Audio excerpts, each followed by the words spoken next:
Hello guys, welcome back to this channel. In today's video, I'm going to show you how you can turn on autosave in Microsoft Word. Okay, let's get into it guys. I have opened my Microsoft Word and I'm going to show you how you can activate autosave feature. First of all, we need to go to the Microsoft Word setting. We can click on the file and then go to the more options. Okay, and go to the save. And here you need to activate autosave feature. You can click on this checkbox, autosave files stored in the cloud by default in Word, and this one as well. Save auto recover information every, for example, 10 minutes or 5 minutes. It's up to you. And you need to activate this one as well. Keep the last auto recovered version if I close without saving.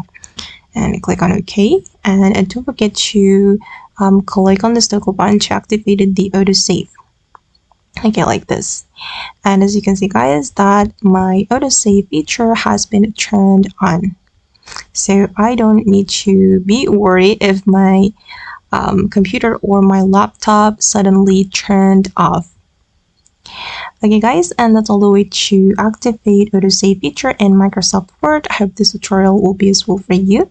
Thank you so much for watching and bye.